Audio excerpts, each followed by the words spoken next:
So we are going to start with our first storyteller is Darcia Tucker.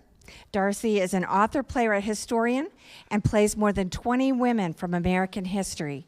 She performs in venues nationwide. She teaches through storytelling. She was the founding director of a character interpretation program at Tennessee University, and she consults for municipalities who want to improve their visitor experiences. She was recently granted a Mount Vernon Research Fellowship to her original Revolutionary Women, and they put it into a book for middle grade readers. Darcy lives in Williamsburg, and she is here today to share her stories with us. So welcome to Darcy.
She was very happily married, and in that kingdom, on the 1st of May every year, there was a large festival. There was jousting and a maypole and dancing and singing, carousing of all kinds. And that got boring after a while. She wasn't that interested in the sports, and so she sat and watched until she got bored, and then she decided to take a stroll, and she strolled off on a path through the woods, and eventually she came to a clearing, and in the clearing there was a pond. Now, she knew that she was beautiful, but this is long ago, so long ago that there were no looking glasses, and so she had only ever seen her face in the wash bowl. So she decided to go up to that pond and look in at her beauty and the reflection in the water. And to her surprise, a fish came right up to the surface of the water. And she said, "Oh, fishy, tell me, fishy, who is the most beautiful woman in the world?" And to her surprise, the fish answered her. "You, madam, are the most beautiful woman in the world." And then the fish disappeared. Imagine that. So, having been affirmed that way, she fairly skipped back to the festival, and the jousting and all those things that had been so boring to her before were suddenly fascinating because she knew. Well, every year on the 1st of May, when the festival happened, she would sit for a while, and then she'd go for a walk. She would walk until she got to the pond, and then she would look in and say, "Fishy, fishy, fishy, fishy," and up the fish would come. And she would ask it if she was the most beautiful woman in the world, and every time the fish said, "Madam, you are the most beautiful woman in the world." Now, she did have a baby. She got her doll baby, and they named the doll baby Goldtree, because although she looked just like her mother in beauty, her hair, instead of being silver like the moon, was golden like the sun. And Goldtree was a charming, delightful, beautiful child, just like every mother wanted. And as she got older, she dressed her in one year, when Gold Tree was 13, 14 years old, and it was the day of the festival, Silver Tree took her regular walk into the woods, found the pond, called fishy, fishy, fishy, and up popped the fish. And when she asked the fish who was the most beautiful woman in the world, the fish said, "Madam, your daughter is the most beautiful in the world," and disappeared.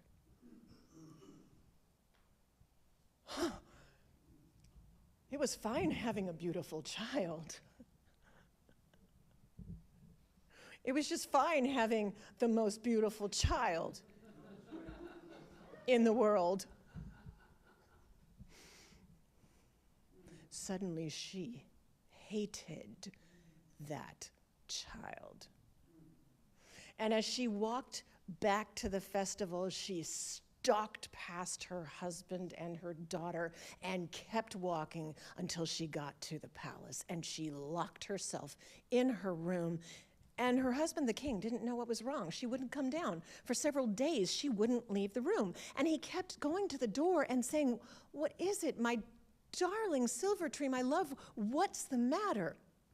And she wouldn't answer him until finally, after several days, she said to him, "Take our daughter out to the woods and kill her. And bring me her heart so that I may have her beauty for my own."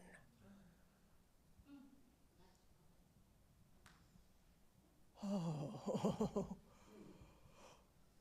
Well, there was a prince across the water who had been asking for Gold Tree's hand in marriage, and the king had been thinking, she's too young, she's far too young, but suddenly marriage seemed like a very, very good idea.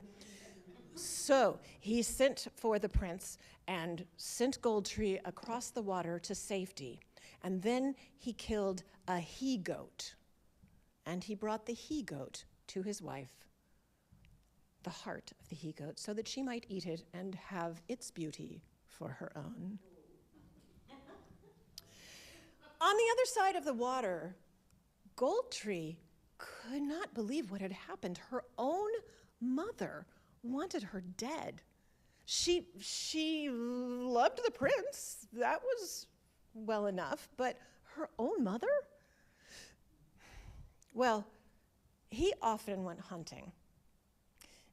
And one day, when he was hunting, about a year after she had fled across the water, she, from an upstairs tower window, saw a ship coming across the water. And it was coming fast. And she recognized that ship as one of her father's ships. And the instant she saw it, she knew who was on that ship. So she said to her maidservant, "Lock me in the room, lock me in, and no matter what, do not let my mother into this room." So her maidservant locked her into that tower room and went down to meet, yes, the queen, who had stepped off the boat, having recently learned from the fish that Gold Tree was still alive. "Where is my daughter?" said the queen. She's not well," said the maidservant. "Oh, if she is not well, she needs her mother. Let me see her." Well, the maidservant said, No, she needs to be alone. But the maidservant had glanced at that staircase that led up to the tower, and with that glance, Silver Tree knew where Gold Tree was. And without another word, she ran up the staircase, and the maidservant running after her screamed, "No," but she couldn't get the queen away from the door, and the queen cooed through the keyhole, "Gold Tree, my darling, my sweetheart. Oh, Gold Tree, open the door for your mother." No, said Gold Tree. Well, at least come close to the door so that I might see you. I do miss you so, my darling daughter. Well, Gold Tree came close enough to the door that her mother could see her. And her mother said, "Sweetheart, darling, please come just a little closer. Just put just the tip of your little finger into the keyhole so that I might kiss just a part of you." And she thought, well, what harm? So she reached out her finger, put it through the keyhole, and the queen stabbed her finger with a poisoned thorn. Goldtree fell lifeless on the floor. And the queen smiled and sang as she waltzed back down the stairs and told the maidservant everything was fine and climbed back on her ship. But when the maidservant unlocked the door, she found the lifeless body of Goldtree. And when the prince came home from hunting, he was devastated. He put her body on the bed and he wept. He wept. Every day, he wept. But princes become kings, and kings have responsibilities, and they have to provide heirs. And when it was clear that she wasn't waking up anytime soon, he decided he had to marry again. And he married a woman that he had known since they were children, someone that he had always liked. She had always loved him. So she wasn't his first choice, but at last she had him anyway. And they were happy enough together, but every night he would weep. And every night she would say, "Go upstairs." And he would climb up to the tower and sit beside Goldtree with his head on her hand. A year went by, and on a certain day in May, that morning, the maidservant had finally thought, what is it about her that is so captivating, and why doesn't she decay? And on examining her from head to toe, the maidservant had found the thorn and pulled it out. And Goldtree came back to life. Yes! And it was awkward because now they were both married to the same man, but she looked out the window. It was exactly a year, and what do you think she saw? The ship was coming again.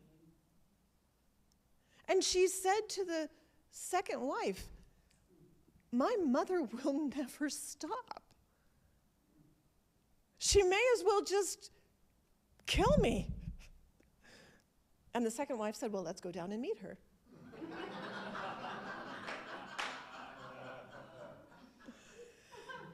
So together, the two women went down to the ship, and when it docked, Silvertree climbed off with a loving cup, one of those large cups with two handles, and said, "Goldtree, my darling, my sweetheart, of course, you remember the custom in our country. In our country, when a guest arrives, they bring a loving cup, and they allow their host to drink first." And the second wife said, "Your Majesty, you're in our country now, and our customs are slightly different. When a guest brings a loving cup, we allow that guest to drink first."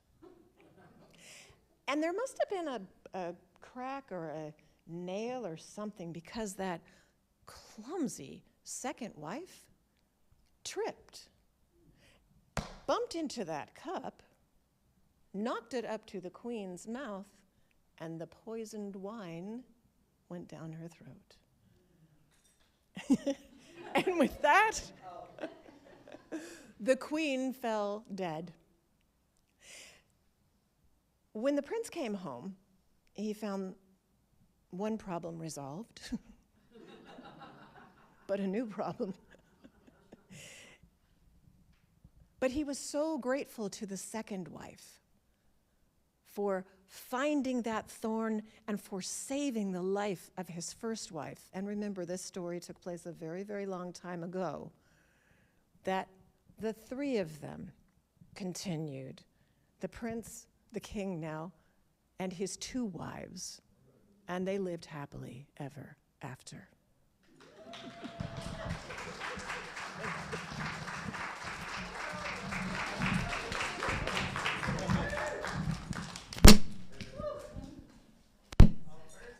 Sandra is very happy. Thank you, Darcy. That was awesome. All right, so now we are going to have Andy Offit Irwin. Okay. So, with a manic, silly, putty voice,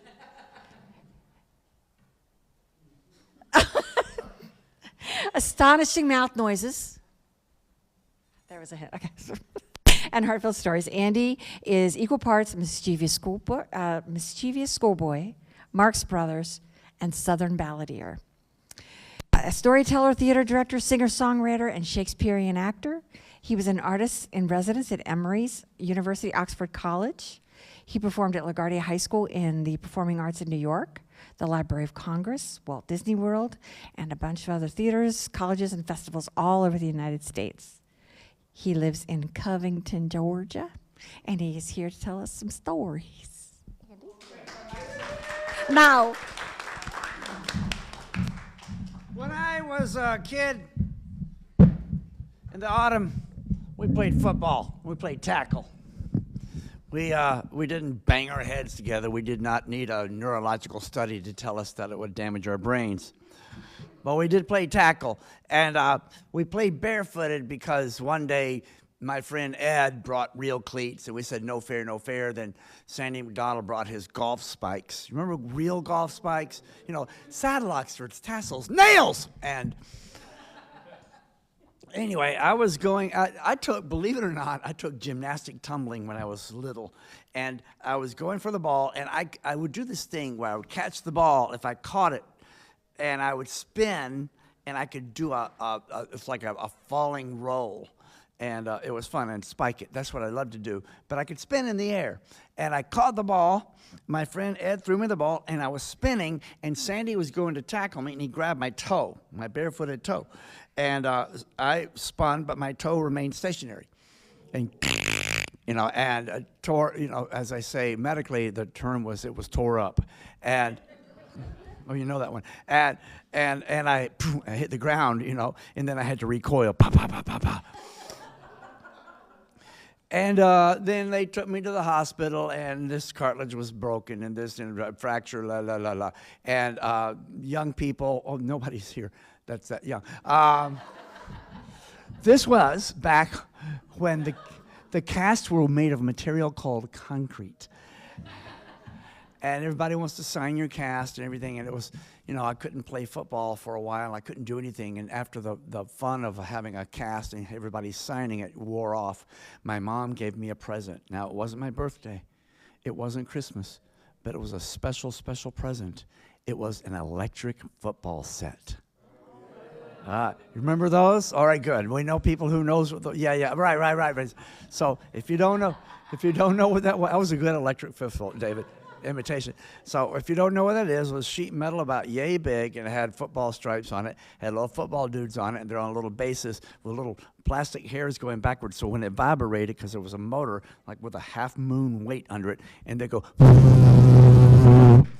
and then the quarterback had a little springy arm and a piece of felt shaped like a football, and he would like throw it, which is Georgia for throw, and you throw it, and if it touched the receiver, hey, caught it, yay!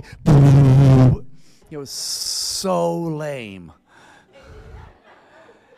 My friends came over, we played with it for a while, we got bored, and finally opened up the game closet, and there's, they're the good games. There's Monopoly, there's Risk, there's chess. Over here are the lame games, Parcheesi, Life for people who can't handle their Monopoly. And I put my electric football set up there, so that was that. Now, I mentioned that this morning. Who was here this morning? Okay, good. Okay, good. Well, I mentioned after my second year of the fourth grade, our school was desegregated. And when that happened, a bunch of white students that I went to school with disappeared. And they went to a school that popped up fairly quickly. It was called Pious Precious Ones Academy. And Pious Precious Ones Academy was a metal building with a fiberglass steeple. And if I'm offending anybody by describing it that way, I don't care. And so we didn't see any of those people for a while. But I was we were tracked, and I mentioned that this morning, but we were tracked. So in group 5, you already got your invitation to MIT. In group 4, you're going to go to the University of Georgia. Group 3, you're going to do something skilled. And all of group 2 and group 1 were black kids, except for 3 of us, and who are white. And Johnny Norrington and I became best friends, and we enjoyed each other. We were friends all through school. Fast forward to high school. They gave us a new school when I was in the 10th grade called Newton County Comprehensive High School. Yeah. And it was kind of like, and I've heard about your educational system here, which is crazy amazing. What that was at the far end of this big school, there was one school in the county, was you could learn a trade. So when you graduate, you could go into carpentry, you could go into welding, you could go into drafting, you could go into childcare. They rented kids from somewhere. You can imagine how disappointed Johnny and I were when we discovered that cosmetology was not about space exploration. And then when I got into the 11th grade, y'all, it was the pinnacle of my existence. I became vice president of the chorus. Yeah. And I was in a science class. Now, the old shop teacher, there used to be one shop teacher. Now they had all these other, teachers doing stuff. The old shop teacher was heading towards retirement, so they had him teaching physical science. Please note that I did not say physics. I said physical science for those of us who just want to graduate and survive. And I was struggling. He was about 3 pages ahead of us in the book. And one day he was hanging out at the bus depot with Mr. Aldridge, who ran the buses, and there were those fans from the old school, these big 6-foot-tall Dayton fans. You've seen these things. And they were just there. And Mr. Comer was the name of the shop teacher. He said, "What are y'all going to do with those fans?" And Mr. Aldridge said, "Well, we can't get rid of them. They got they've got serial numbers on them and everything." He said, "Can I have them? You going to use them for educational purposes?" "Yeah." So then one day, what Mr. Comer had done, he had taken out the motors and put them on his desk, and he goes, "All right, Williams, Irwin, Kelly." He always called us by our last name. He was, that kind of dude. Those teachers. "Y'all need extra credit. Where are my educators? Do we have teachers? Yes, yes. Blessed are you. Blessed are you who come in the name of extra credit." Extra credit means that you're a dork, but your teacher likes you. So y'all need extra credit. Now, I got these motors here, and we've been studying electrical current. So what I want you to do is take these motors. Y'all can go and build something with them if you want to, and you'll get extra credit, and you get points for creativity, and you got to prove something scientific-y. And I had an idea right then. I forgot to tell you a very important part because I'm kind of rushing this one. When I was the vice president of the chorus, we would go on these choir tours. We would go to district clinics and stuff like that, and we would, we would stay at a Red Rug Inn, and of course there'd be 4 boys to a room, 4 girls to a room. You have 2 beds each, And one day we walked in. I was in there with Johnny, and we walked in, and there it was, Magic Fingers. Y'all, who clap if you remember Magic Fingers? All right. Some of y'all are decent people, and you stayed in better places. Magic Fingers is a thing on the bed, and there's a little box, and you put a quarter in it. And there's a little motor under it, and it makes the bed vibrate. And it's fun. And I said, "Look, Johnny, Magic Fingers, you got a quarter?" He goes, "No, let's find out how it works." I said, "No, man, it works because you put a quarter in the box." But Johnny was a man of science.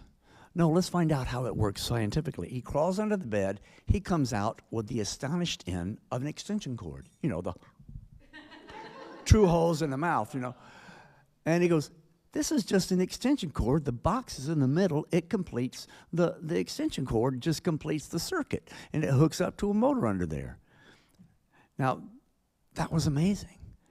So when it was time for extra credit, there's that motor. And I thought, Mr. Comer, I have a motor at my house. I have an idea for a different motor. Can I do that? He goes, Erwin, I don't care. So I figured this would be a good time to get my electric. Come on in. Hurry up! Oh gosh, yeah. Hey, we'll stop staring at you now. I figured, you know, and I went home, and I took out my electric football set, and I went into my sister's room, and I went rifling through her Barbie stuff, and I went into and so I had Barbie and Ken, and then I got a G.I. Joe, and I figured this would be a good time to make magic fingers for Barbie and Ken. No, it's going to be okay. I know children are here. It's going to be wholesome. Because, you know, Barbie and Ken had been dating about 20 years at that time. And my mama came out, and she saw what I was doing. And I went to my sister Squiffy's doll baby place, and she had like a pram, a little buggy. And it made the mattress fit on the electric football table perfectly. And then I put Barbie and Ken in some sleepwear, you know, modest sleepwear. And my mama came out, what are you doing? I told her what I was doing. It was a science project. And she saw Barbie and Ken there. She said, no way, young man. She took my G.I. Joe, and she went. I heard her rifling through my sister's Barbie stuff, rifling through my G.I. Joe stuff. What she did, she put G.I. Joe in a flight suit, a blue flight suit, and she got 2 half slips. And, you know, put one here on him and one here on him. And she came back and says, when G.I. Joe got back from Nam, he went to seminary. He's an Episcopal priest.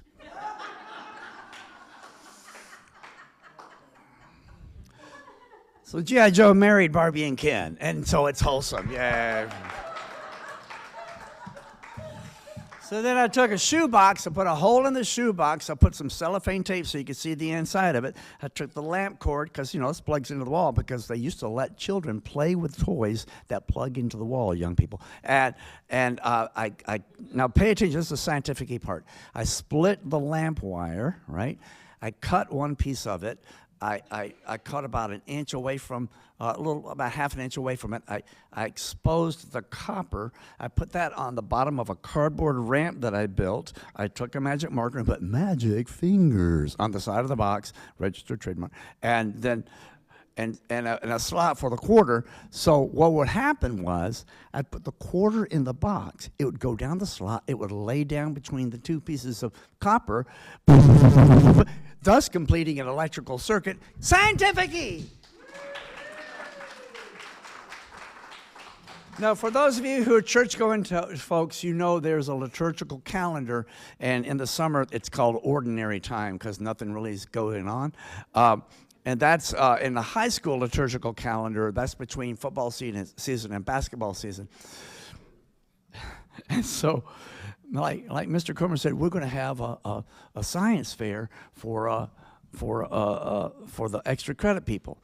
And a bunch of people came. It was on a Friday afternoon, and folks came, and I said, I'm going to take a quarter and complete the circuit. And everybody's going, hurry up, hurry up, hurry up. And I was kind of nervous, you know, people are watching me do something, you know, scientific-y.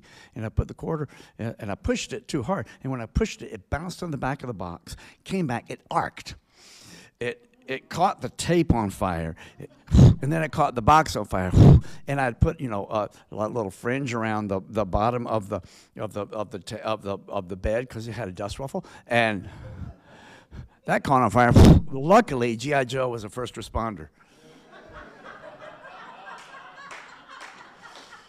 And I got a C. At that same time, our school, the population of our school increased because Precious Pious One's Academy folded. They ran out of money, and their teachers all quit. And all of a sudden, there are these white students there, hadn't been in our school in a lot of years, and they were terrified because our school was about 45% African American. And one girl, I was a tenor, she was an alto. Her name was Davina. And she looked at me, she goes, I know what happened to your science project. This is the Monday after that Friday. I said, what? She goes, God smote it because of your iniquity. I said, of course it smoked. It was a fire. I did not say smoke. I said smote because of the magic fingers in your iniquity because it's evil. We were traveling one day, and we went into one of those motels with magic fingers, and my daddy said, no, it's evil. And he wouldn't let us stay there. Besides, magic fingers are how Ouija boards work. That was on the box of the good games at my house. I said, all right. Well, I hung out. I was very close. Susan Merritt was our chorus teacher. She's still a dear friend. I'm too lame a storyteller to change her name. And we were very, very close. And then one day, it was time for us to find out who's going to be an all-state chorus. And Davina was going to go to all-state chorus. And I said, Miss Merritt, Davina can't go. She can't read music. And Miss Merritt said, well, I've been working with Davina. She's really, really trying hard. I'm teaching her not to scoop. Scoop her voice is, like, hallelujah, hallelujah. Because she had learned all her music from Christian karaoke. And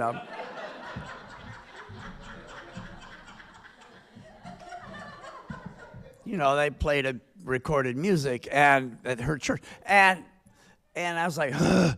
And then I was hanging out in Miss Merritt's office, and a letter came from the office, and she slapped it. The person, put it on her desk, and I was just talking with her, and Miss Merritt opens up this envelope in Precious Moments stationery, and I heard her go cuss. She put it on, and she said, Andy, go get me Avis. Now, Avis was a friend of mine, as a young woman, African-American woman. I said, okay, Avis, Miss Merritt wants to see you, but I have the ability to read upside down. And it was from Davina's mother, and it read, I trust that Davina is not going to have a black roommate during all-state chorus. So Avis came in. Miss Merritt said, Andy, leave. I need to talk to Avis. I'm vice president of the chorus. Making me leave. And Amos came out. I said, what did Miss Merritt want? And she said, well, Tammy and I were going to be roommates at All-State Chorus, but now our room's going to be Daisy and me and Caroline and Davina. Well, Daisy and Caroline and Avis are all black, and Davina's not, because Miss Merritt was not going to let Davina's mom say she couldn't room with a black roommate. And I said, as vice president of the chorus, Miss Merritt, I hope we're staying at a Red Rug Inn in Savannah, Georgia. And she said, is it important to you, Andy? I said, yes. And then she knew me pretty well by that time, after 3 years. She said, do I want to know why? I said, I'll tell you when I'm 30. Okay, so we're going to be in a Red Rug Inn, hot dog. And I told Avis what I was doing. I said, Avis, I'm going to go to my Aunt Marguerite's house and get her special lamp cord. Now, my Aunt Marguerite and my Uncle Charles, their security system was to have one of them little cords with a little thing in the middle that you could set to turn your lamps on and off, right? Okay, so I said, I got that. I went over to her house. Hey, Aunt Marguerite, can I borrow your little lamp thing that turns the lamp on and off? Well, if you need it, why do you need such a thing? I said, to bring about social change. Well, you help yourself. All right. So then I explained to Avis, all right, Avis, this is what you do. You take that lamp cord, you plug it in on the other side of the Magic Fingers bed. You go under the bed, you unplug the Magic Fingers cord, you plug in the special lamp cord, set it for 2 a.m. Avis said, I'm on it. And then on the bus to Savannah, Georgia, I got on the seat next to Davina. I said, hey, Davina, you know where we're going? Yes, we're going to All Straight Chorus. We're going to Savannah, Georgia. That's right. Do you know where we're staying? No? We're staying at a Red Rug Inn. But it wasn't always a Red Rug Inn, Davina. And then I told her the story. It used to be a big, big, big, big house.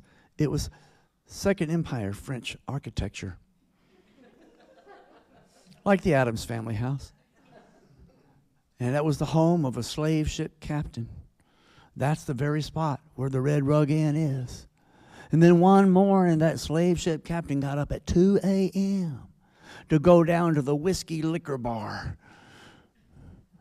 And then he was going to get on his slave ship to go to the West Indies to pick up human beings to bring over here. And when he left, his wife had gone to a tent revival. And she had heard a wonderful new song by a slave ship captain called Amazing Grace by John Newton. And she knew the error of her husband's ways. And he was getting up. I mean, he had one of them puffy sleeves, you know, them captains. She goes, "You're going to go to the ship, to your slave ship, after you go to the liquor whiskey bar." "Woman, what are you talking about? Leave me alone, woman." "You can't go. You're full of iniquity." "I ain't full of iniquity, woman. Leave me alone." "You better go." And he's at the top of the 3-story stairs. And she goes, "You can't go." And she grabbed his sleeve, and he jerked his sleeve. And when he jerked his sleeve, she fell down the steps and pow, pow, pow, pow, landing, pow, pow, pow, pow, pow, another landing, pow, pow, pow.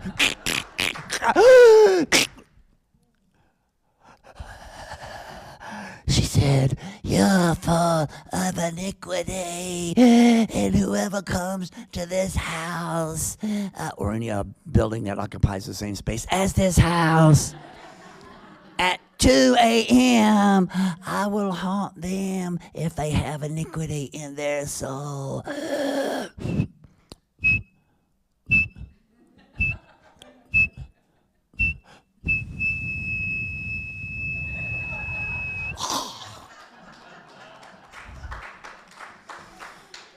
And her eyes made little X's.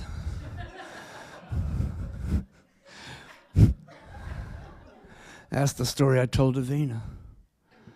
And then Avis and Daisy and Caroline and Davina checked into their room. And Avis said, "Davina, why don't you take that side?" And then Davina went to the bathroom. And while Davina was in the bathroom, Avis unplugged the motor, plugged in the lamp cord, set it for 2 a.m., and then she had a quilt pallet that she put at the foot of the bed, Avis did. And when Davina came out of the bathroom, Avis said, "Davina, I know you're not comfortable sleeping with me, so I brought a pallet from home, and I'll sleep on the floor." And Davina said, "Thank you, Avis," in an entitlement kind of way. And then Davina sat and looked at that box, the Magic Fingers box. And Avis said, "Davina, are you afraid of that box?" And Davina shrugged. "If you're afraid of it, just unplug it." And Davina unplugged the Magic Finger box, but of course the motor was plugged in on the other side. And at 2 a.m., and she was hailed of her iniquity of bigotry.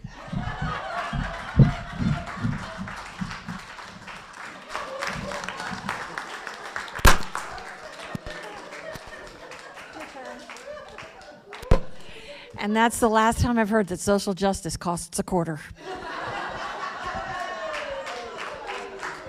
Well done, well done. All right, thank you, sir. All right, next we have Miss Jay Johnson. Where's Jay? There you are. Okay, all right. So Miss Johnson is a professional Girl Scout. She spent a lot of time with the Girl Scouts and became the executive director of the Girl Scouts in Western Reserve and Akron, Ohio.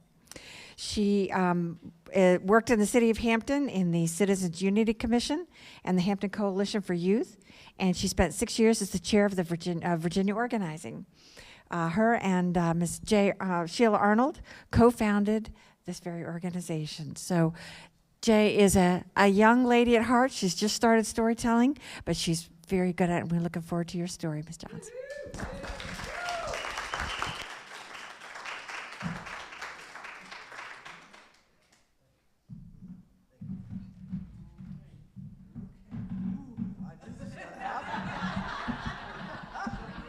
knew when I had to put this up, I said, he's not going to remember to put that down.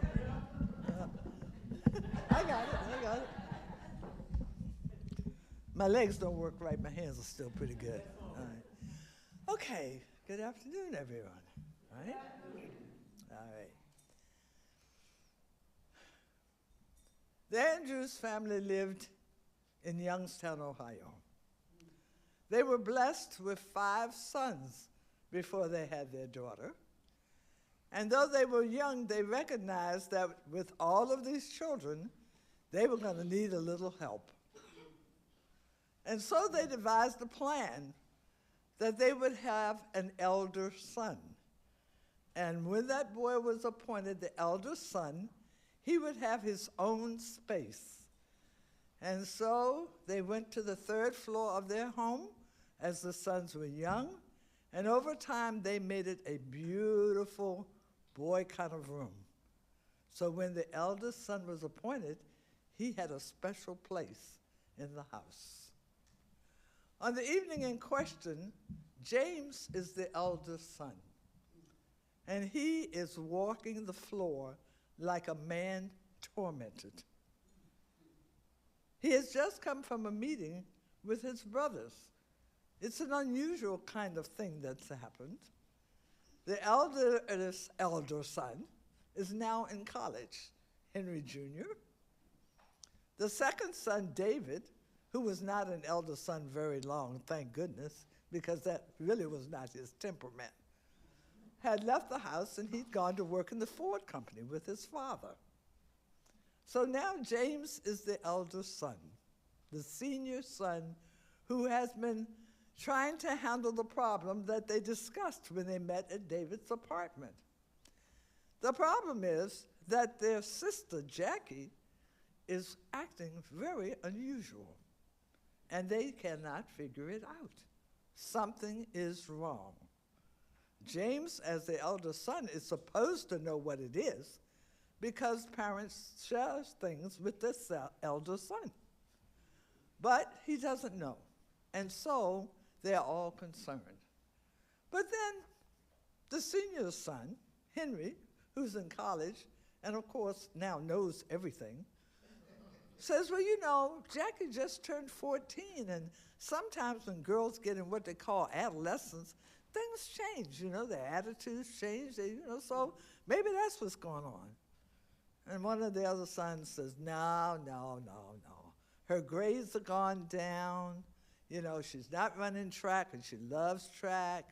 She's not making jokes at the table, you know, like she always does, and we all laugh and have fun. She just comes to eat, and then she leaves the table, and we don't even see her anymore the whole evening. Something else is going on. So James is trying to, James, you got to find out. You're the senior son. It's your job to find out and let us know what we can do.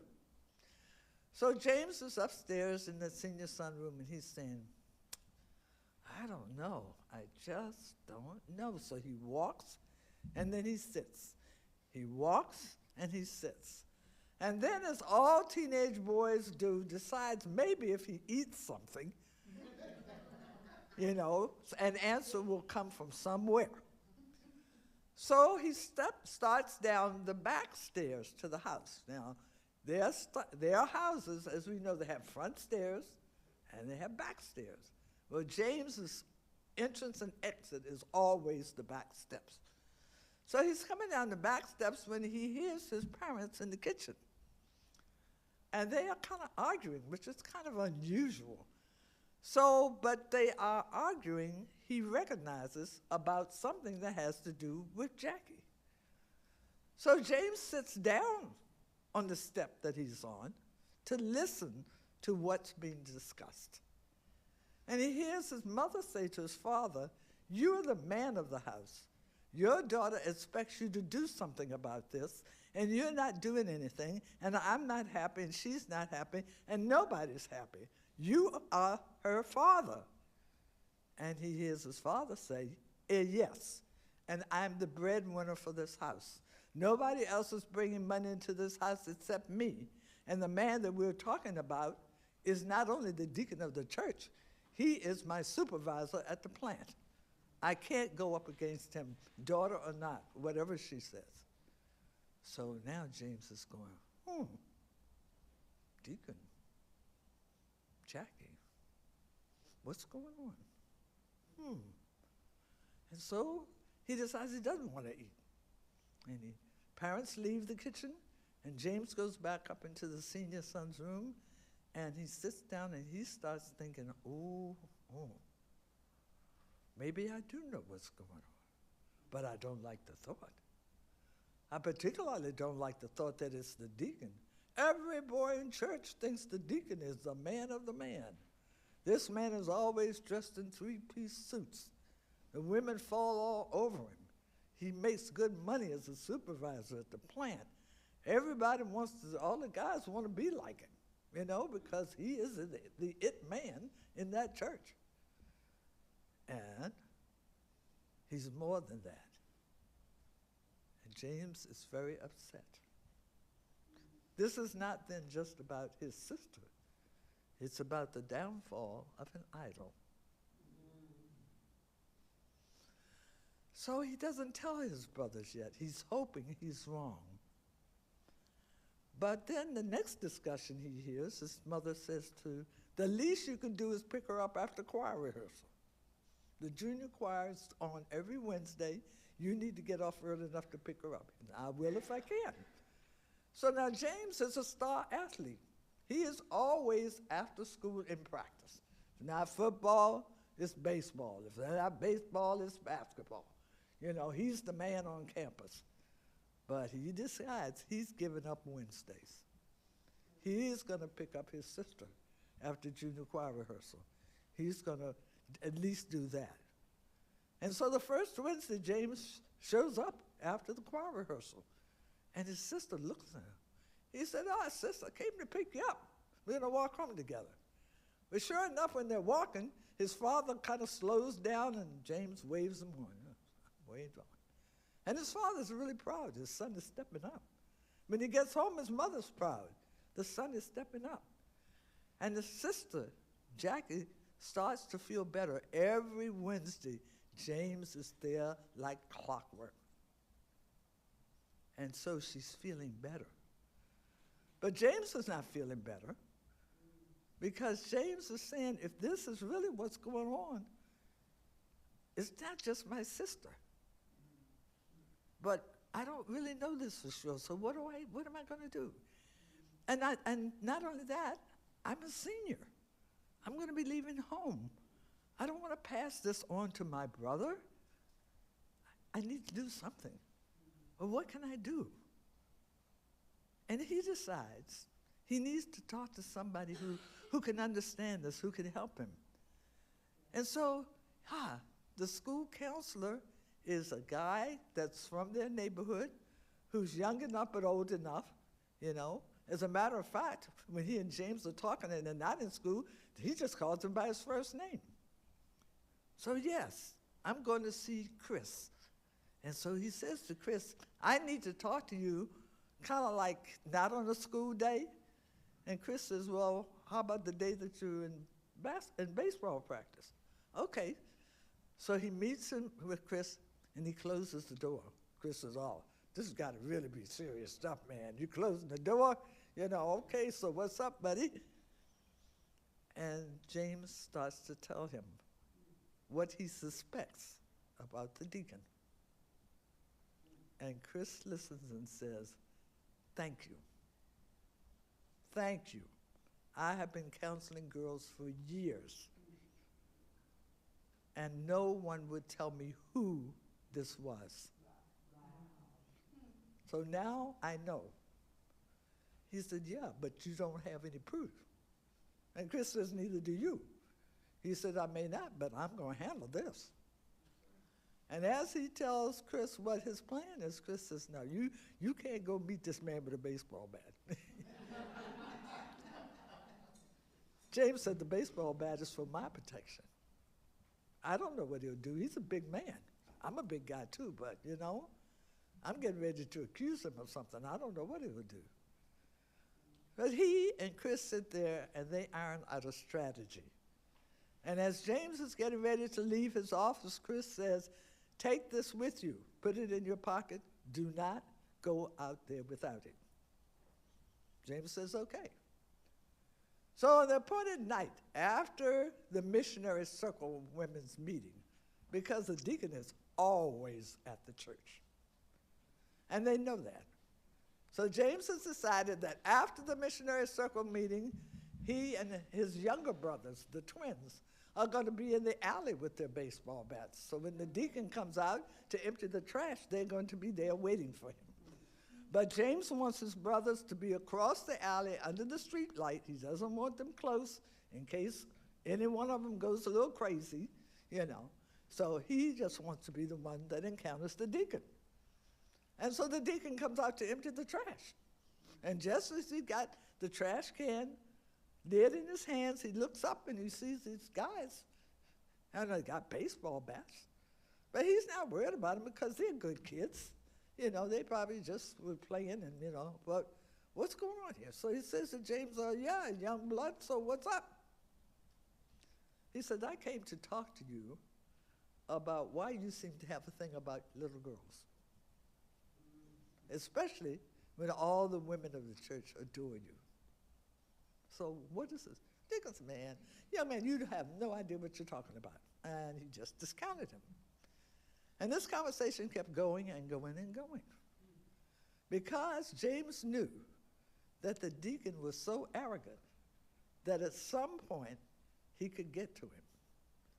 So he finally said to the deacon, so you're telling me that you know more about being a man than any other man?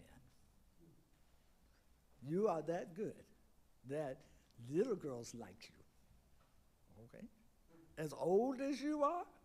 What is that about? And the deacon started to tell him that he was a mentor, a tutor, a teacher. He was not just doing what he thought he was doing, but he had a reason for doing that. And, you know, he didn't have to worry about his sister because his sister's such a little tomboy that, you know, this is not something where she wants to be anyway. But he has a role that needs to be played. But James was thinking to himself, the church teaches us about abstinence. The church teaches us to save our bodies from marriage. The church teaches us about ethical behavior. And here's a man who is the deacon, the bishop's right-hand man, who is doing these things and feeling proud about it. And his anger just comes up and up. And finally, he lifts his bat and he swings.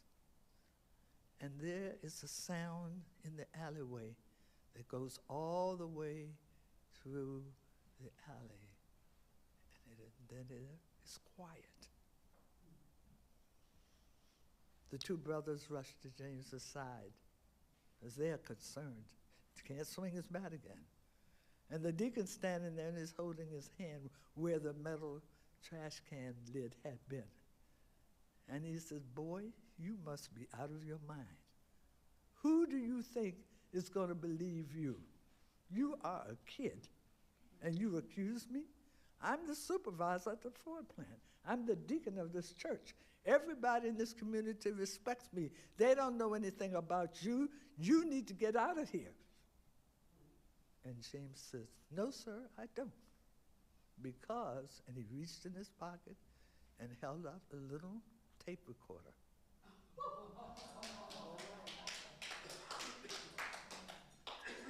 He said, sir, I'm going to tell you this. You got some things to do, or else this tape is going to the Youngstown police. And what do you think that you're going to have me do? Number one, you are going to resign as the deacon of this church. You will not be in this church every minute of every day. I don't know what am I going to tell the bishop. You figure that out. That's not for me to worry about. But you will resign immediately. And tomorrow morning when you go into the plant, the first thing you're going to do is transfer my father out of your department. And then what you need to know is nobody in my family is going to know where this tape is, but it is going to be in this town. And if I ever hear of you doing what you've been doing again, the Youngstown Police will have this tape. Believe me, sir, I'm not playing. I am not playing, because I know you've been doing this for years. You're not a man of God, not at all. There was nothing the deacon could say. What do you expect me to do? He said, I don't care what you do.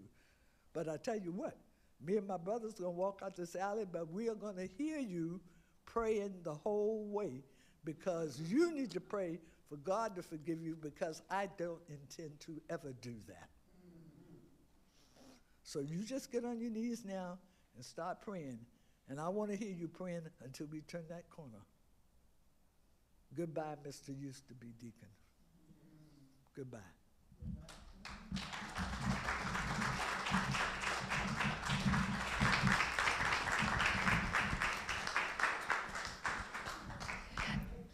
Thank you, Jay. Isn't she wonderful? Give her another round of applause. Good job. All right, now we're going to have David Novak up here. And David is regarded for his ability to bring ancient tales, classic myth, and original stories to life. He's a recipient of the Oracle Circle of Excellence Award for Storytelling, the Orand Harris Memorial Award for Excellence in Professional Theater for Children. He's been doing this for 30 years, performing and teaching arts, including Master Storyteller for Disney, the Lincoln Center and the LA Music Center, and National Storytelling Festival. He's been in the Singapore International Story Fest, the Czech Children's Theater Festival, the Sydney International Storytelling Conference, and various schools throughout China. He's an A+ fellow for the North Carolina Arts Council and a North Carolina Wolf Trap teaching artist. He lives in Asheville, North Carolina, and he's here today to share his stories with us. Mr. Novak.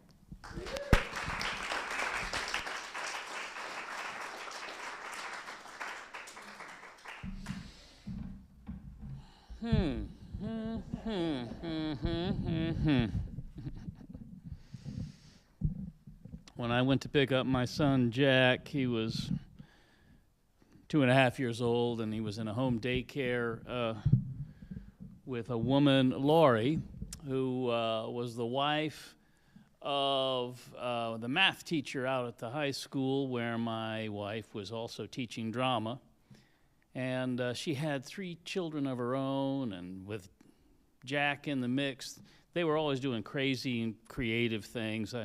I came in one day, and they all had flippers on and snorkel masks and snorkels, and they were swimming on the carpet and she was dangling fish all around them. They were swimming in and among the fish and everything. And one of the high school teachers had asked me if I could do something with his art class related to the story of the 3 billy goats Gruff.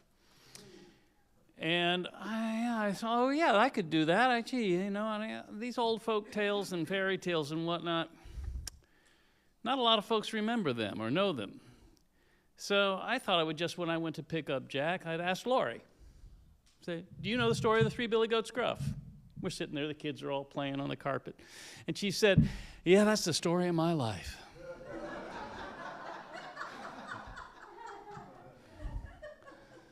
Yeah, her dad was career military, and they were raised on military bases all their life. They moved from one base to the next, and she was the oldest of 3 girls. And when they were kids, they would play act the 3 billy goats Gruff. I saw where she got her talent for creative drama with the kids, you know. Yeah, she said we'd get out the chairs and we'd make ourselves a little bridge, and we'd throw a blanket down there and everything, and we'd all be the billy goats Gruff, and my youngest sister be the first little billy goat, and my second sister, and then I had to be the big billy goat Gruff, and my dad would be the troll, and he'd be down there underneath the blanket, and he'd jump up, trip, trap, who's that walking on my bridge? And she said, it's taken me all my life, 3 children of my own, to get past my father's intense anger and control of us, I had to be the big Billy Goat Gruff. And I'm sitting there, and I'm a new dad. My young son there playing with her daughters. And I thought, isn't that strange? How, as a dad, the man was at one and the same time the troll under the bridge that terrified his daughter, and also the eccentric with the magic beans who gave her what she needed to get away by giving her a story. I think we all grow up in one kind of a storyland or another. And those stories, they kind of linger around, or they get stuck in our pocket like an old tissue or whatnot, and we find them when we all of a sudden need them. When I was a kid in South Florida, there was an amusement park nearby called Storyland. And it's the kind that abounded there, you know, in the late 50s and the 60s all around the country. Disneyland in California celebrating its 50th anniversary. 60, I think. No, wait a minute, 70 years. 55, right, 70th anniversary. And in that era, you know, it inspired a lot of family amusements all across the country. I always thought it would make a good Smithsonian Magazine kind of article if somebody wrote up about all the different little Mother Goose Village, Santa's workshops, nursery, you know, land or whatever. Ours was called Storyland. You got there through a winding path of slash pines, and you came to a little storybook village. And in the village, there was a commons and a pedestal with a candlestick, and at regular intervals, Jack be nimble, Jack be quick would run and jump and do acrobatics over the candlestick. And there was a petting corral where Mary had a little lamb and a little Bo Peep had her sheep. And there was a great gray whale with his mouth agape and his sharp teeth and a red tongue sticking out. And if you were brave enough to venture past those open jaws and down into its belly, you'd find Pinocchio and Geppetto in a little rowboat fishing in the whale's belly there. And there was a big haystack and a little boy in blue asleep by the haystack there. And there was a house of straw and a house of sticks and a house of bricks. That's right, you know that story. And you know who lived there? 3 little pigs, right? And there was a great pumpkin coach, but the giant grand edifice of Storyland was a giant pink shoe. There was a door in the heel. You could climb up inside the shoe and slide off the toe of the shoe. And there was an old woman who lived in that shoe, and all of us kids, she just didn't know what to do. And I love Storyland. I'd love to go there whenever I could get my family to take us there. And I loved it because, well, it was probably one of the first places where I saw that dreams can be made real. The stuff you imagine can be actually made tangible and concrete, because there it was. I could see it, touch it, you know, hear it, smell it. But it was also the first place I think I entered upon common cultural ground. People who were otherwise strangers knew the same stories, right? All the stories that I thought were just the property of the nursery at home, I realized were something I had in common with other people all around. So I loved it for that reason, but you know, you have 2 choices in life. You can grow up or else, right?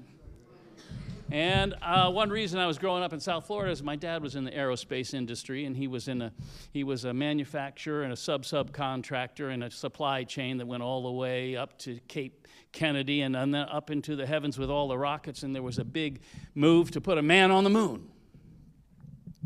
And the nation was lunatic about it, truly, in the true sense of the word. We had moon madness. And it was as if all of our fantasy lore and literature lifted up and lost hold its footing on earth and rose up to populate the heavens, because science fiction became the most popular form of fantasy fiction, and the stars were alive with stories, and we were all waiting for a man to land on the moon. And in 1969, the most incredible thing happened. My older brother John got his driver's license. Coincidentally, Neil Armstrong set foot on the moon. But more important to our needs and interests was the fact that we could now escape the gravitational pull of our parents. And we could go out riding up and down A1A and the beach and go out to the levees of the Everglades. And because John could drive the car, he could also take the boat out without our parents. So we could put our boat into the canals there in South Florida and go off and explore, boys to men, broad-shouldered, tanning skin, fuzzy faces, out there to see what we could discover. And one day we're going down the Florida canals past all the built houses and constructions and seawalls off to the old vast labyrinth of undeveloped waterways and palmetto scrub coming down to the edge of muddy banks with bluefin crab and old leathery manatees rising in and out of the murk and a great blue heron like God's calligraphy just imprinting its signature against the sky.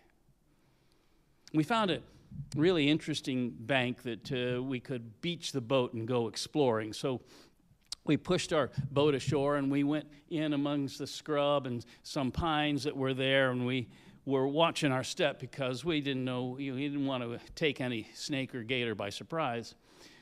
And as we were walking along, we found little bits of weathered stone, but we could see that it had been painted in some ways or chipped in other ways. We could tell that it had the handiwork of human endeavor. And we thought, wow, maybe we'd found some pot shards or some ancient ruins. You know, maybe if we followed this trail of clues like breadcrumbs in the woods, it would lead us to some interesting hidden treasure, some Mayan temple or Aztec outpost, you know, maybe even the fabled Fountain of Youth, which brought Ponce de Leon to Florida in the first place. And never doubt the power of a story. Look what that did. Gave Florida its name, among other things.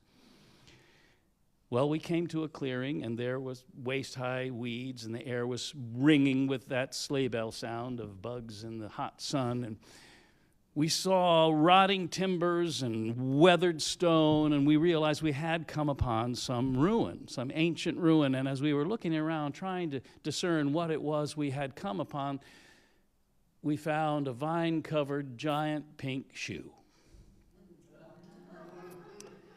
The door on its heel had rotted and rusted off its hinges, and we knew where we were. We had found the ruins of Storyland. And we began to look around and remember the place. Wasn't that the petting corral over there? And that was the whale over that. It's much smaller than I remember it. And that's where the house of bricks was. And we remembered Storyland. You know, remember is the opposite of dismember, right? You take something apart, you dismember it. When you remember, you put it back together again. And we stood there, we boys so anxious to be men, suddenly remembering. Mary had a little lamb, little lamb, little lamb. Little boy boo, come blow your horn. The sheep's in the meadow, the cow's in the corn. And the stories came back to us. And I found myself wondering, how could we have forgotten something that was once so important to us? But they'd been there all along waiting for us to be remembering them when we needed them. There was an old woman tossed up in a basket 90 times high as the moon. Where she was going, we couldn't but ask it, whither she carried a broom. Old woman, old woman, old woman, quoth I, whither and whither and whither so high? To sweep the cobwebs from the sky. Shall we come with you? By and by, by and by. Ring around the rosy, pockets full of posies, ashes, ashes, we all fall down. The day her mother died, her father said, your mother was too weak and too naive. This world is not a place for gentle souls. And that day she watched the flames go up as to the funeral fire. Her father fed her mother's linens tainted with disease, her mother's spinning wheels, anything that by her mother had been touched or held, so that she said, now, Father, throw me in. For often mother held me in her arms, sang me songs and taught me to be good and told me not to fear, all would be well. Her father's only answer was to grunt and bring her mother's oaken chest outside. But she said, "Stop! Do not this burn, not this. It is my hope, my only hope, now that my mother's gone. My mother gave this chest to me before she fell, before the scarlet rash began to spread." "Well, if you would have it, keep it then, and let it be your dowry, should you wed." He said no more, but turned and went inside as if he had disposed himself of her. She remained beside that fire and wept. "Now I am all alone and dispossessed, an orphan of the living and the dead." And in her mother's voice she murmured low, "Bye, bye, baby bunting, Daddy's gone a-hunting, gone to wrap a rabbit skin, to find a rabbit skin to wrap his baby bunting in." And singing in this way, while still she wept, she curled up on the ground and, weeping, slept. Her father went away and left her there, for he had many dealings at the court, many ships of cargo in his care, and goods to move to market from the port. She would not enter in her father's house. Beside her mother's ashes she remained. And many nights the moon did wax and wane and still look down upon the lonely girl. The birds and the other creatures of the field regarded her as one as wild as they, and, tentative the way wild creatures are, adopted her and taught her how to live, to gather seeds and roots and hazelnuts, to make a nest of rushes and of leaves. Her mother's chest she hid within the woods and covered it with ivy vines and moss and mistletoe. And in that place she'd often sing out loud the songs her mother used to sing to her. "Clap, hands, clap, Daddy's gone to plow. If you want to have dinner, better fix it now. Wash, hands, wash, Daddy's coming home, for Daddy has money and Mommy has none." One day, a horse-drawn carriage came in view.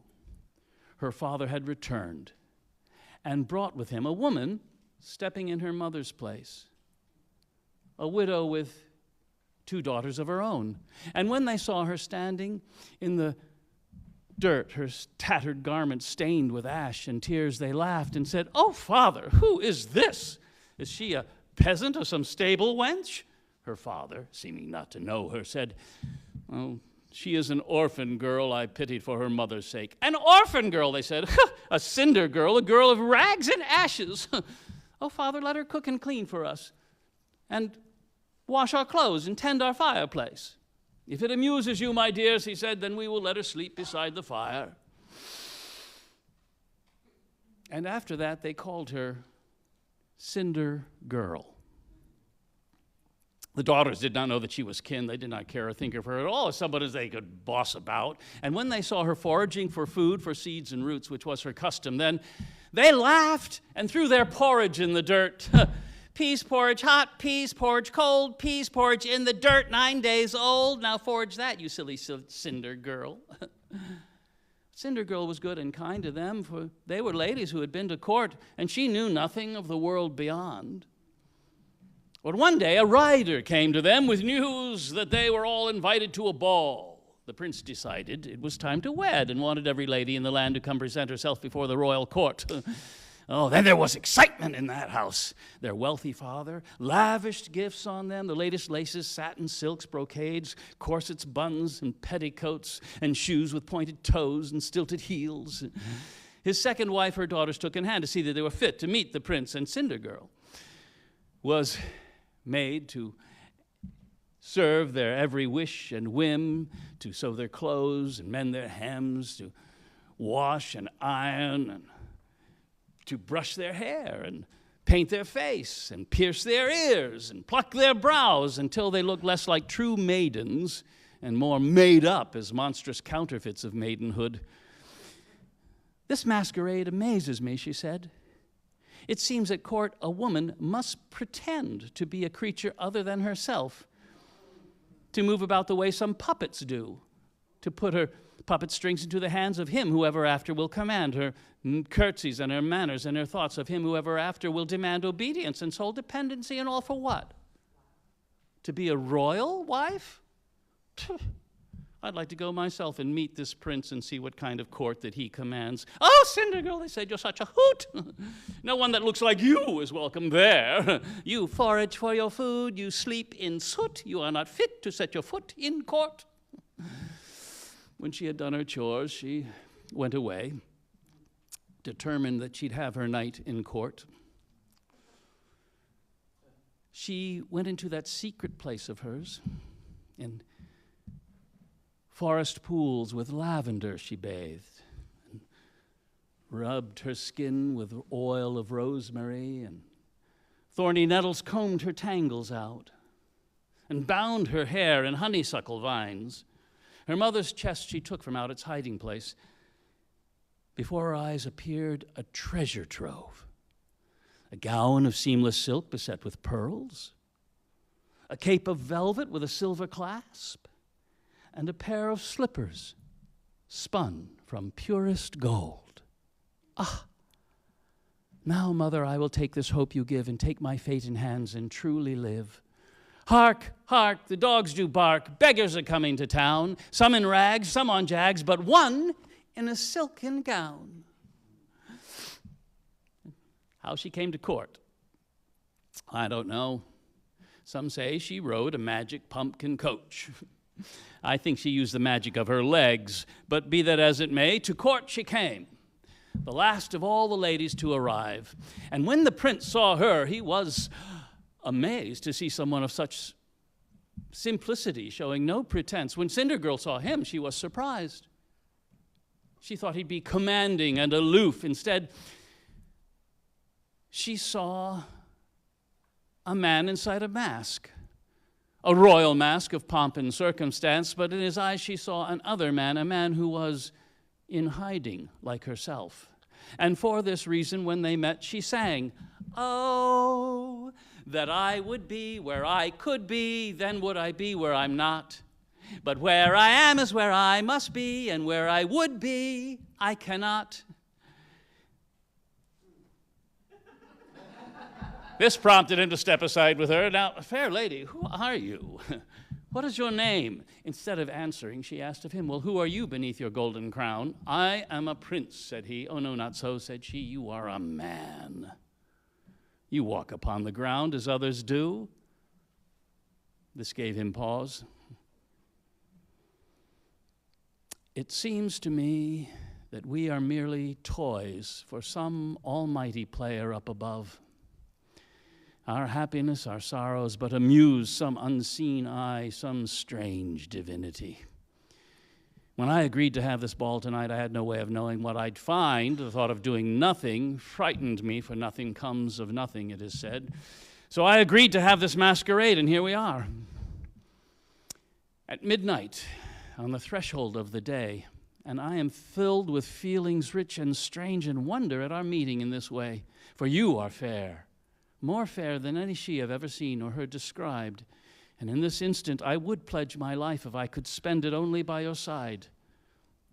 To his abrupt confession, she replied, "A pearl set in a golden brooch is fair, but is it fair when lying in the dirt? Are pearls prized for beauty in themselves, or only when they fit in fashion's mold?" Said he, "I'd know your beauty anywhere." Said she, "Let's try and see if that is true. Now close your eyes for me and turn around 3 times. While you do this for me, I'll sing for you." He did as she requested, and she sang. blind man, sure you can't see. Turn round 3 times, try to catch me. Turn east, turn west, catch me if you can. Do you think you can find me, blind man?" He opened up his eyes, but she was gone, the chimes of midnight ringing in the dark. He searched throughout the castle, but found none to tell him who she was, where she went.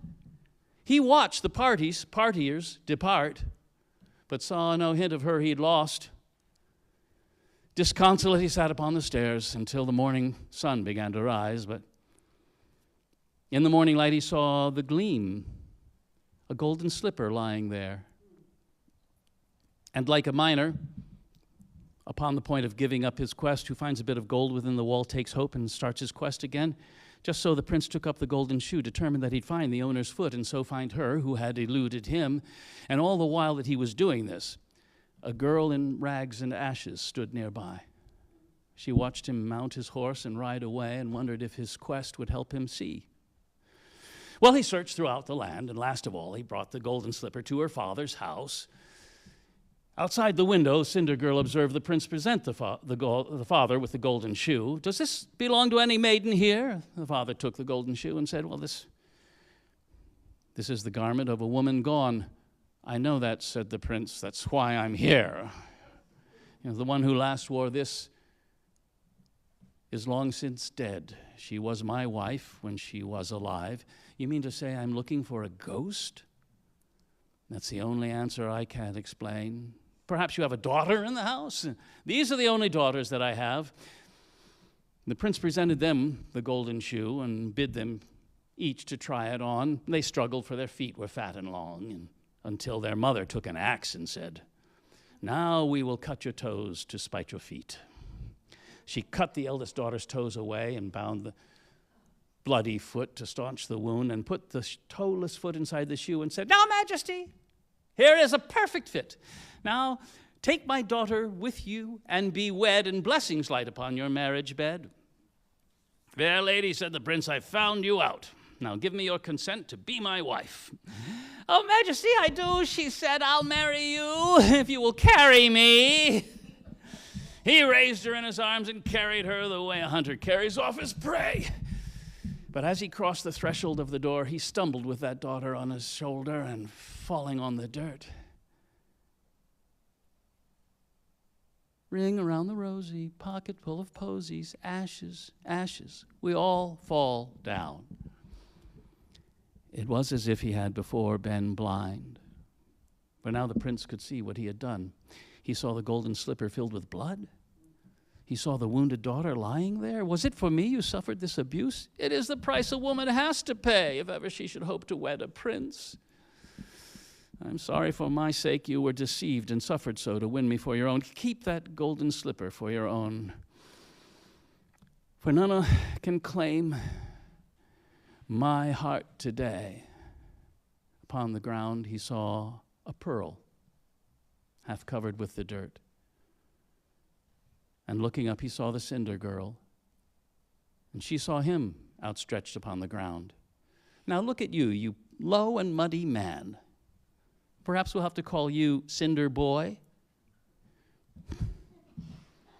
Then smiling, they took each other's hands and wandered where their hearts might truly lead. And what became of them? Well, it's a fairy tale, so happy ever after rules the form. That's enough, perhaps, except to say the two of them went to live over the hill, and if they're not gone, they live there still.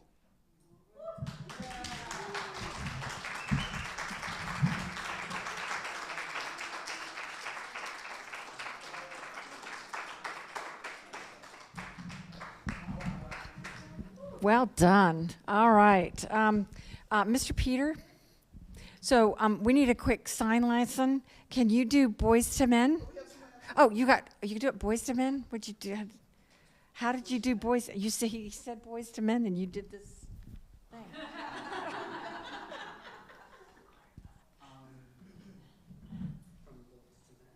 Okay, Boys.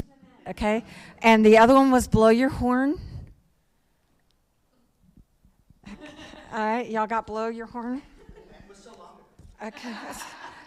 And storytelling, show them how to do story. Okay, you guys do story. Do story, there you go. You got story? Okay. Got to make sure you understand what they're saying here, so. Story. Okay, all right, cool. All right, well, thank you, Mr. Novak, appreciate it. Okay, so next we have Miss Sheila Arnold. We had to have a lesson in there, ma'am, sorry. You ready for it? Yeah. Hang on, sit down, Jake. All right.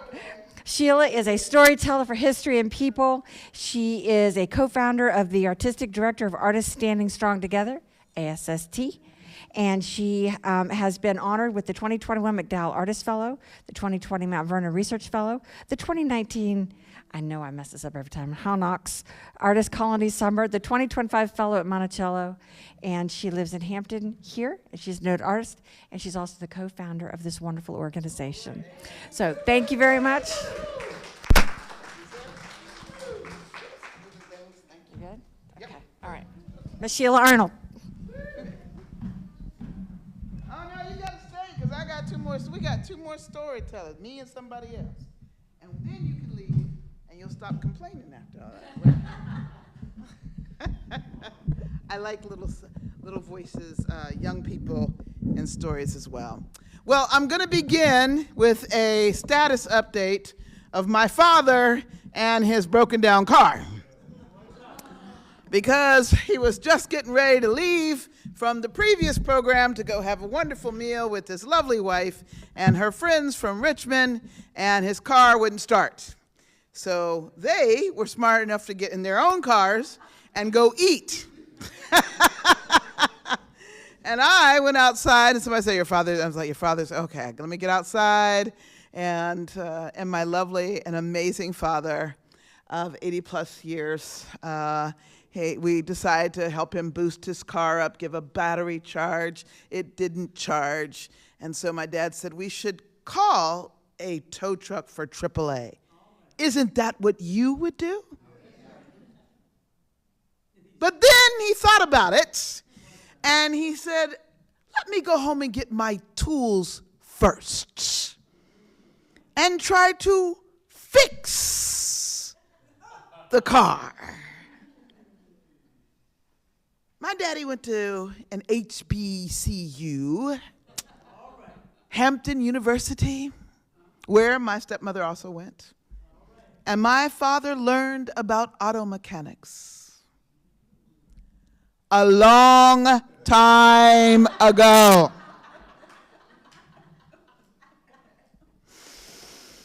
But he gathered his tools. He took some Coca-Cola. He took the corrosion off. The tow truck has now come.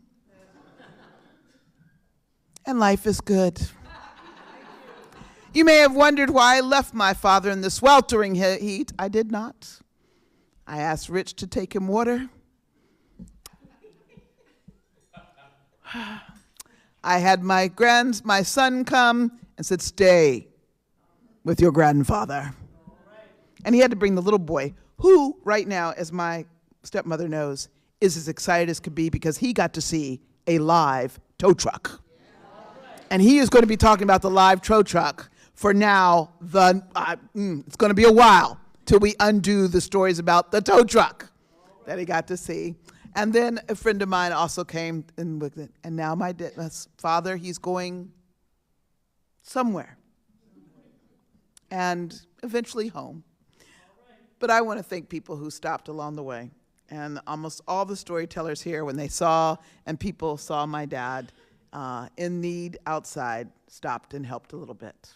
And that is community. There's absolutely nothing bigger than that. That's why we do what we do. When my son was a little guy, we called him Tank. His name is Christopher in real life, but we called him Tank. And the reason we called him Tank is because by the time he got to the place where he could crawl, he had already decided the world was much bigger than the small little bubble I had put him in. And he needed to learn to pull himself up, and whatever he pulled himself up on deserved his manly power, as a baby, his manly power to be wiped off of any counter at all.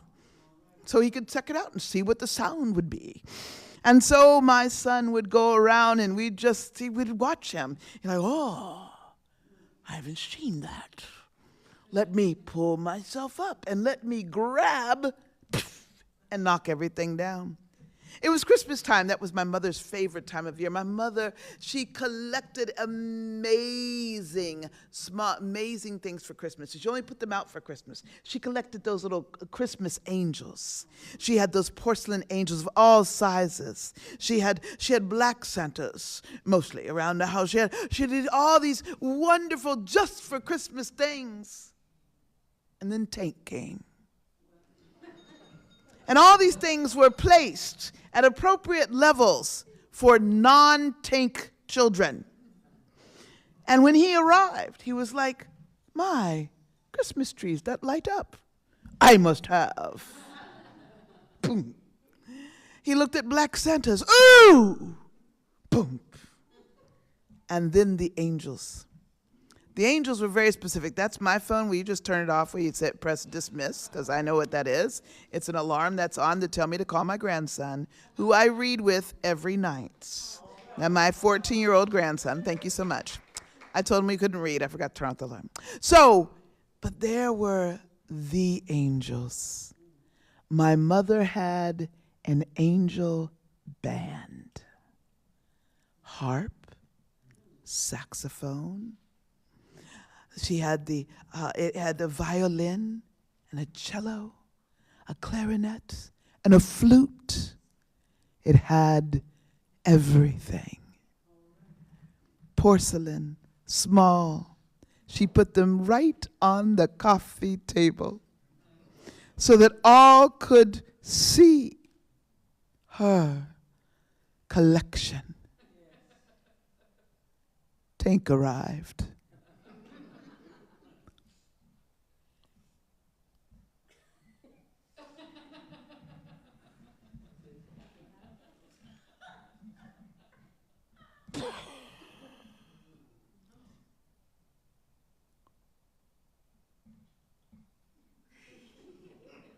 That's the face he made when his grandmother went, that meant she had no words to say because she,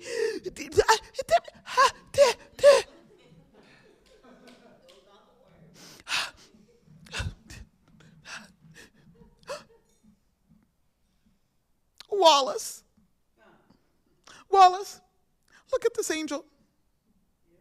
It's lost. It's broken. My father raised up from the couch where he had been safely sitting and where now the grandson was by him, and he looked and he said, well, Earlene, some angels just don't have wings.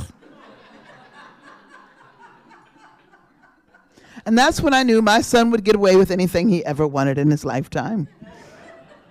Because we kept that particular angel with no wings.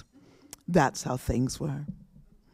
Christmas is one of my favorite times, and I love talking about my dad. Now, my intention was my dad would be here, so when I talk about him, I can talk about him in front of him. If some of you have not met my father, Wallace Arnold, then you don't understand this is the kind of love we have for each other. I have no problems talking about my dad in front of him because I was talking about him long before he ever knew I was talking about him. It's eventually I got his permission and said, by the way, do you mind if I tell this story that I've been telling for 5 years? And I don't understand when you've been telling it this long. I'm like, okay, Daddy, thanks. And I kept right on telling. But that's when my dad decided that the stories were all lies.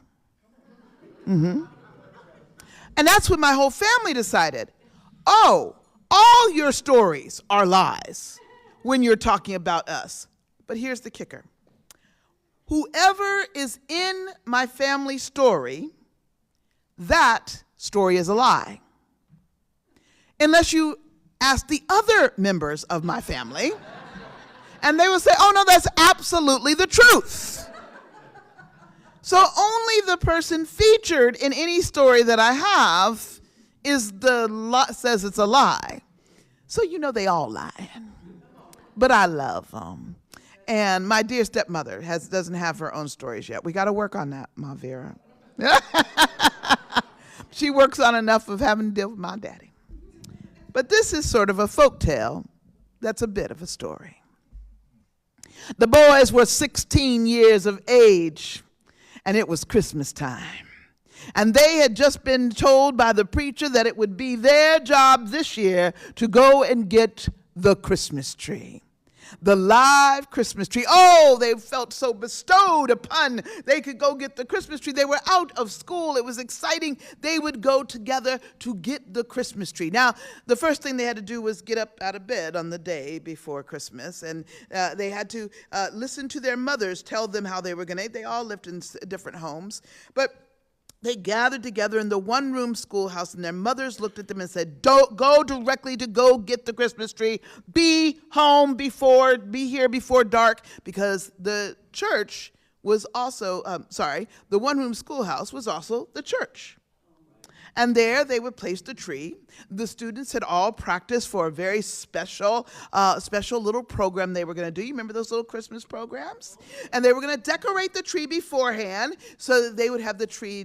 And then the preacher came, and the preacher said, boys, now, this year we're going to light candles on the tree. And we're going to put the candles on tonight, but tomorrow on Christmas Day when we gather together, we will light the candles as Jesus is the light of the world. And the boys were like, okay. And the boys, do not get a tree that is too big, too tall. And the boys looked up. Do not get a tree that is too wide. And the boys looked each side. Do not get a tree that has spaces in between it. You need a full tree. And the boys agreed. And so their mothers reminded them, be back before dark. And the boys were like, okay. And out they went. Now the boys had dressed for the weather. It was cold. They had on their, what is that called? I can't remember the name. They had on their underwear that was thermal underwear. They had their thermal underwear on underneath. Long johns, that's right. They had long johns on, thermal underwear. They had their pants on. They had extra socks on. They had boots on. They had their shirt on, button-down shirt. They had t-shirt over that, a t-shirt, then a button-down shirt, and then their jackets all buttoned down. They had earmuffs, they had ear things, and out into the cold they went. Axes were wrapped into a bag, and they went off carrying the bag of axes, just like men. They hadn't walked far before one of them said, "I'm cold." And that's when one of the other boys said, "I'm cold too." And that's when the other boy said, "You know, when my daddy gets cold, he goes to a special cabinet in the house, and he takes a little something out of that, and he warms right on up." The boys thought this was a great idea. They knew their fathers weren't home, so they marched over to the house. They went to the special cabinet. They opened the cabinet up, and they took a little bit of this and a little drink of that and a little drink of this and a little drink of that, and whoop, they did feel warm. And they closed everything up so it wouldn't look too bad, and out they went, walking like men walk. They were a little louder now than they were before. Walking like men walk, until one of them said, "I'm cold again." Another one said, "I'm cold too." And that's when another one of the boys said, "Well, you know, my daddy, he tends to go outside behind the pigsty, and something must be out there because he comes in, he's feeling awful warm." So the boys went over to that house. They went behind the pig. Woo, wouldn't they know there was a little bit of this and a little bit of that and a little bit of this and a little bit of that. And they made sure they had all of it. Yes. Made sure and then they put it back away, covered it up, made it look like nobody was there. And they continued walking like men. Walking, get the tree. Until one of the boys said, "I'm still cold. I think my daddy keeps his in the house behind the slop pot. 'Cause mama don't go back there." Slop pot, what you have for all the leftovers, you give those to the pigs. And so they went to that boy's house because they knew where their mamas were. Up at the schoolhouse waiting for the tree. And behind the slop pot they went, and there was a brown jug right there with a little thing in the top. They took that cork off top, and they guzzled a little bit, and they put it down, swished it up, and then put the top back on and set it there. And they were feeling good and warm. And like men, they zigzagged over to the trees. And then each of them they looked around and they looked at that tree, not too big, not too wide, not a whole lot of empty space.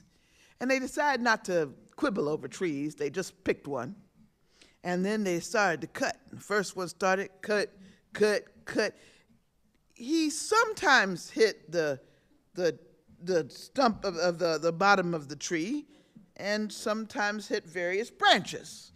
And then the next one went, and again, same result. And then another one, and finally the tree came down as well as several branches, the top of it and other kinds of things, but it was no problem. Someone gathered all of the wonderful axes. The other two boys carried it. They had got a tree. They were feeling warm. And they what? Because they were going to show the preacher how good the tree was. But it was getting real close to dark about that time. And the mamas had started taking shifts in the window.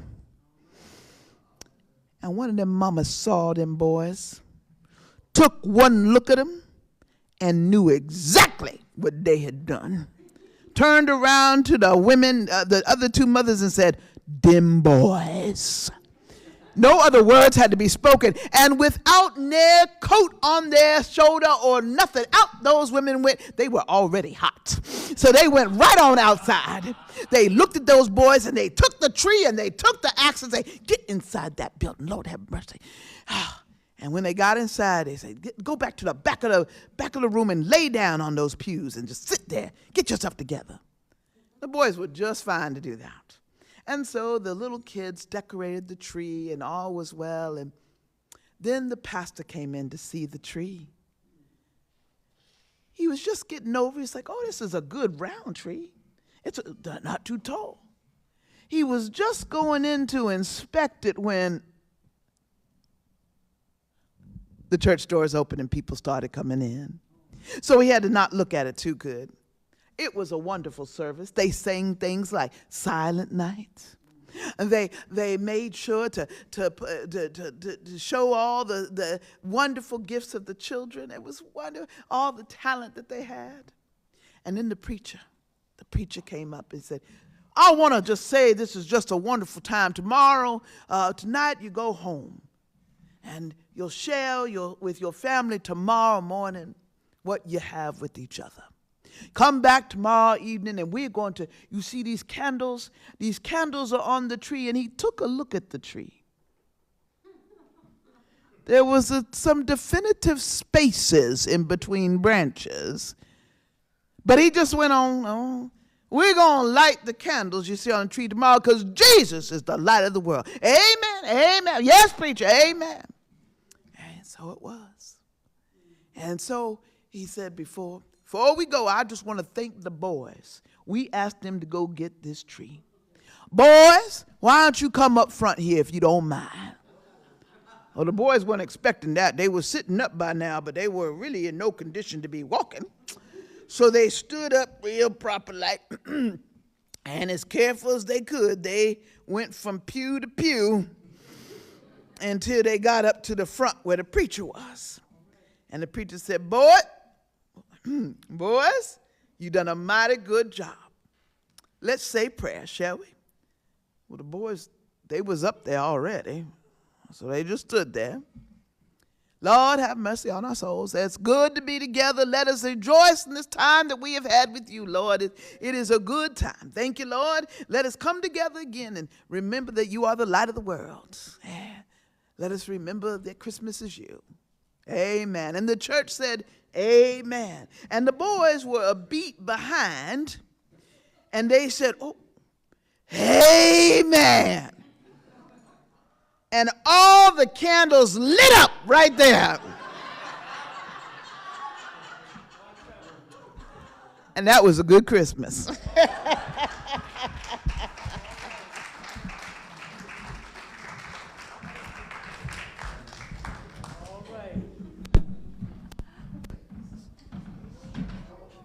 Amen. Oh my goodness. Okay. Last but not least, we have Mitch Capel. I'll get it right. You have to come a little more often, okay? So this is Granddaddy Junebug. He's a master storyteller, recording artist, published author, and a poet. He mesmerizes his audience as he brings his story to life while plucking the string.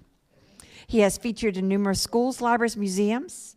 He's been at festivals in DuSable in Chicago, the Kennedy Center in D.C., the National Storytelling Festival in Jonesboro, Tennessee, the Smithsonian, and the presidential inauguration of Barack Obama. He's been at the Artist in Residence in the International Storytelling Center and has received awards, local, state, and national organizations for work with his youth. So thank you and welcome, Mitch. Thank you very much. Thank you very much. Everybody doing all right? Yeah, it's okay. You can mess my name up. It's okay. I have no problem with that. I had a lady one time ask me, you know, what should I call you? African American, black? I don't know what to call you now. I said, just call me what I am, kidnapped. I got a friend of mine who's a highway patrolman, and he pulled this guy over and because he was swerving, and he went to get his license and registration. He looked at it and said, Pastor, is that you? He said, yeah. He said, you haven't been drinking, have you? Pastor said, no, I ain't been shrinking. He noticed the cup in the console. He said, I see some liquid in that cup. What? Let me hold. What's that? He went, Pastor, that's wine. The pastor said, another miracle, another miracle.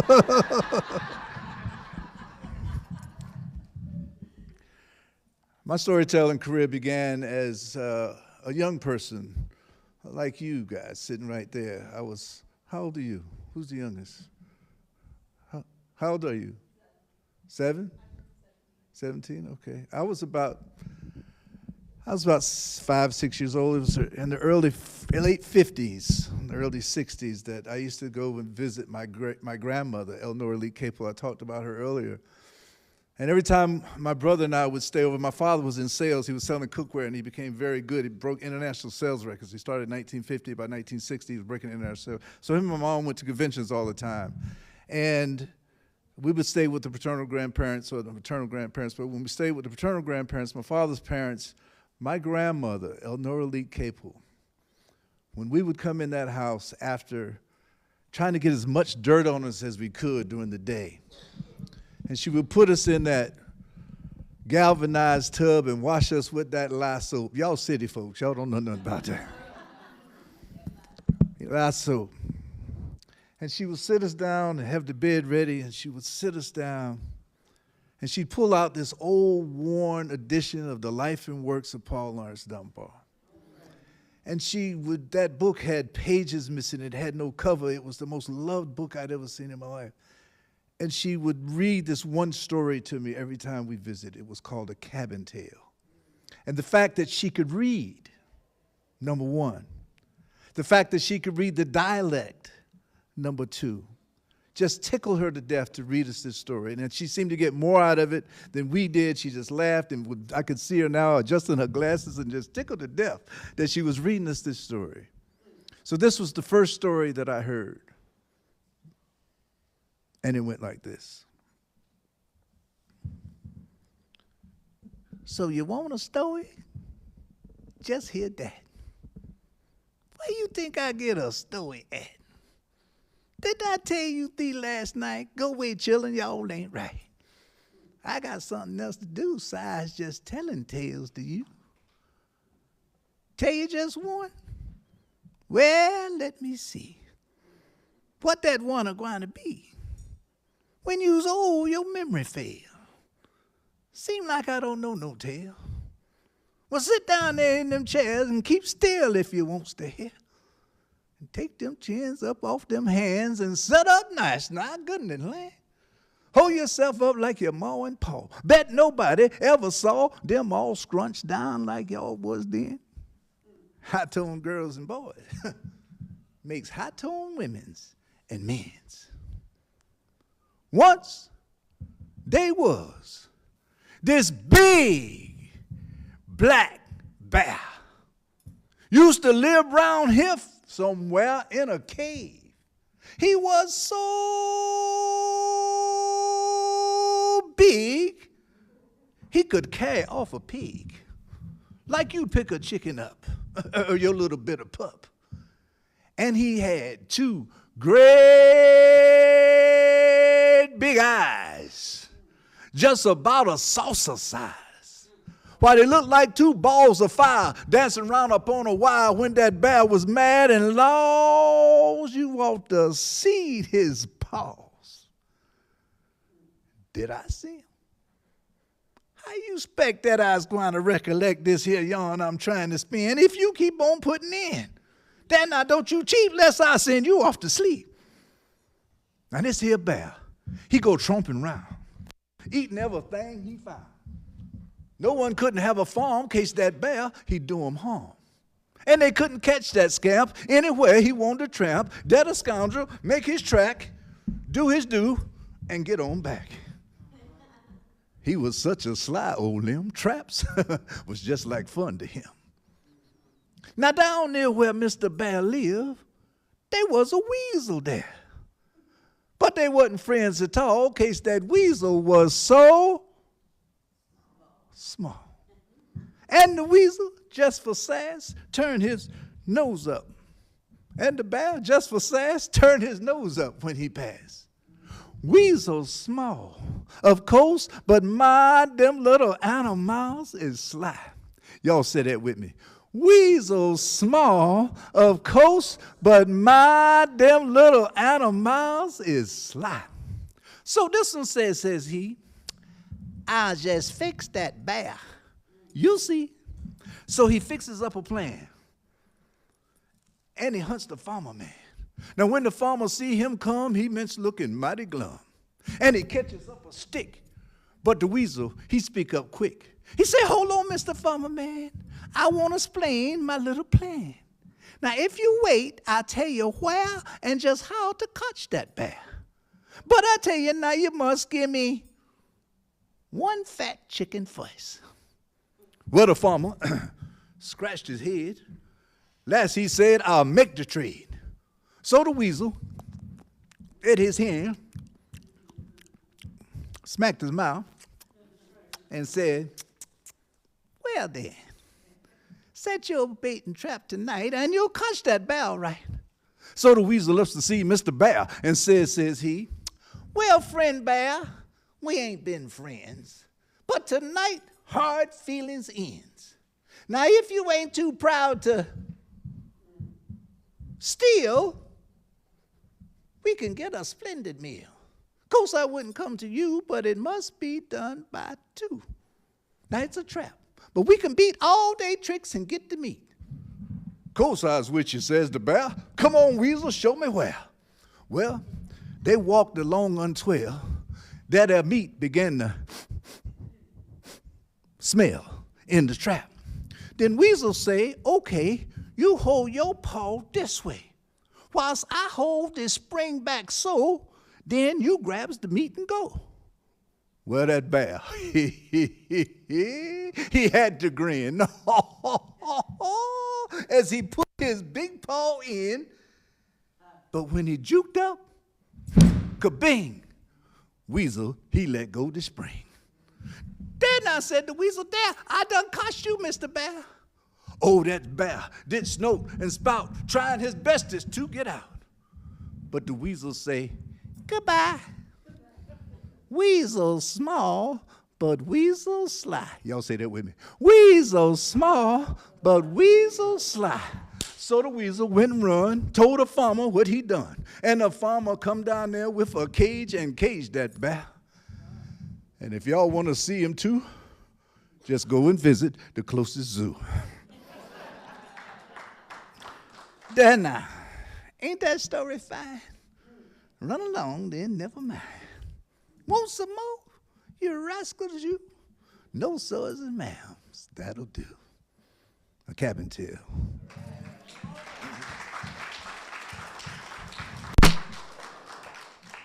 So, my father gave me that book in 1978, and I studied it for 7 years. I carried it with me for 7 years, studying the life and works of Paul Ernst Dunbar.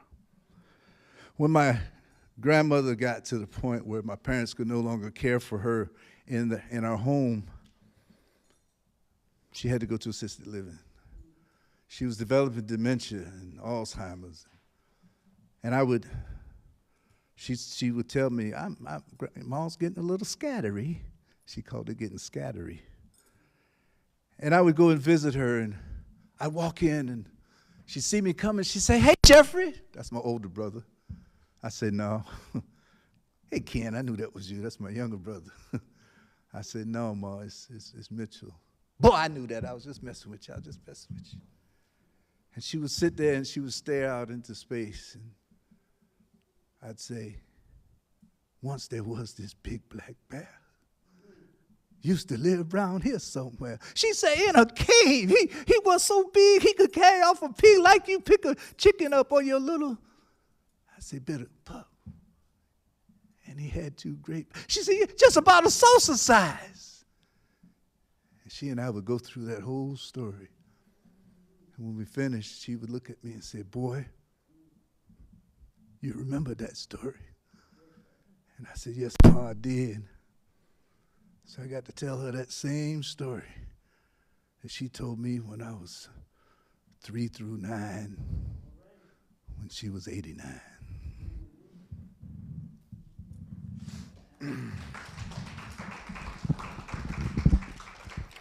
In researching Paul Dunbar, I started looking at Granger's Index of First Lines, and they actually had a black version.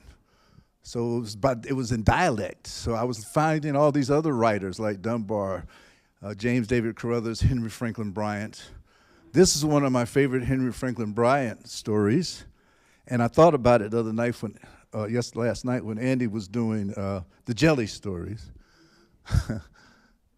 My favorite Henry Franklin Bryant story.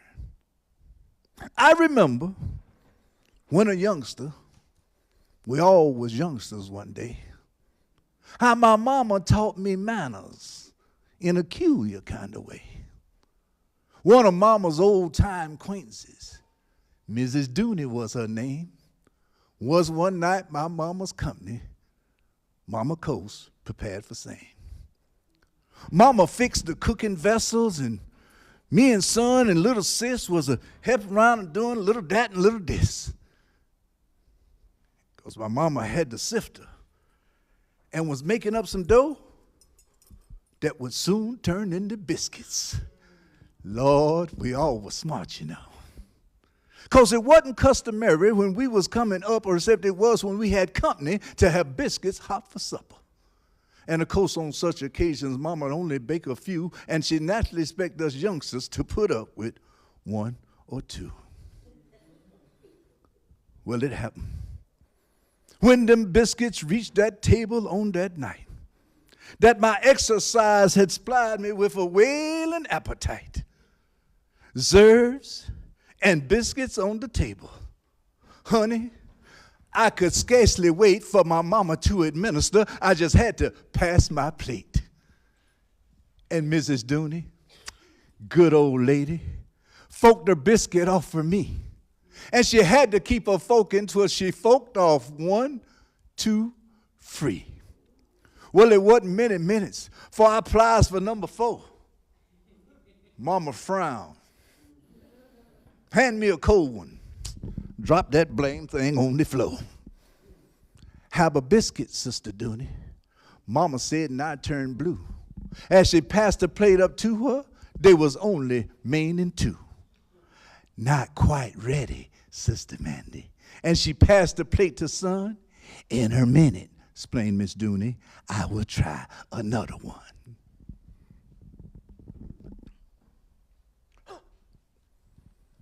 I had bit that old cold biscuit. Tough enough to choke a goat. And I don't know how I swallowed, but I swallowed, cleared my throat. And I looks at Mrs. Dooney, for I see the biscuit she's working on them getting scarcer. Says I, pass the biscuits, please. Well, Mrs. Dooney kept her talking and a munching on her bread. Her mama kept her talking like as if I'd nothing said. Pass the biscuits, please, ma'am, says I, a little louder than before. Ooh, you ought to see how my mama frowned up there just sort of so. Well, Mrs. Dooney never heard me. At least that's the way that she let on. And her little piece of biscuit in a minute would be gone. And they won't but one more left, sir. Child, I stretched up in my chair, says I with my fork uplifted, pass that biscuit, don't you hear? Yes, sir, chillin'. Bet your money that there biscuit come to me. Have some more, says mama to her. No, thank you, sis, says she. Well, come on out front then. Tain't no sense for you to wait. Soon as they was gone, Zerv dish sat right down in my plate.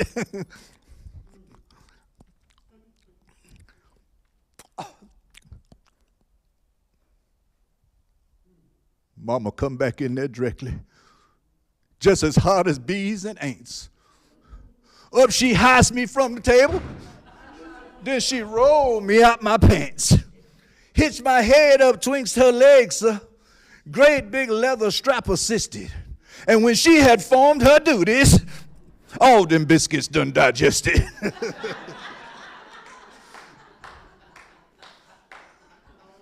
Yes, sir, chillin'. You best believe that ever after that when Zers was on the table, they was there to be looked at. And about taking last of victuals, my mama sure did me convince, for I got back in them britches. I's had manners ever since.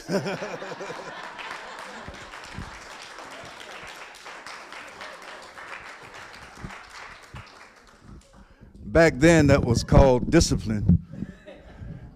Now it's called child abuse. We turned out all right, didn't we? That's what's wrong with these children now. Not y'all children. Y'all got halos around y'all head. I can see that. Let me wrap this up.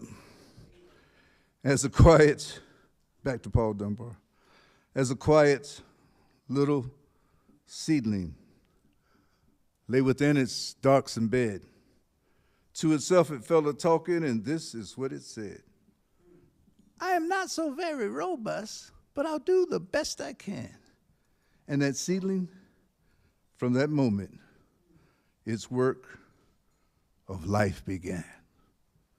So it pushed a little leaflet up into the light of day to examine the surroundings and show the rest the way.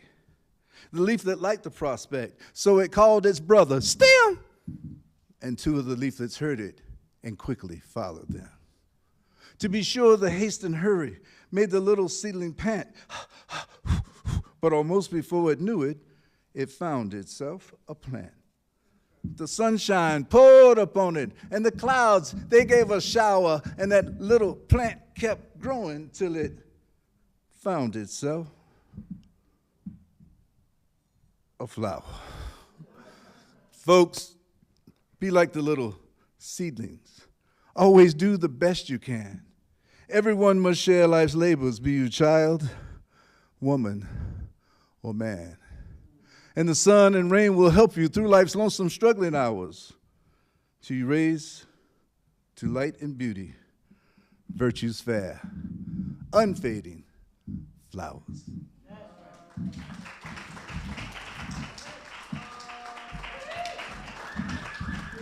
Thank you very much. Thank you very much. Really love being here. I'm having so much fun. I missed going to the gym this morning. That makes 5 years in a row. I mean, if God wanted me to touch my toes, I think he'd put them on my knees. That's all. Thank you very much. I love you.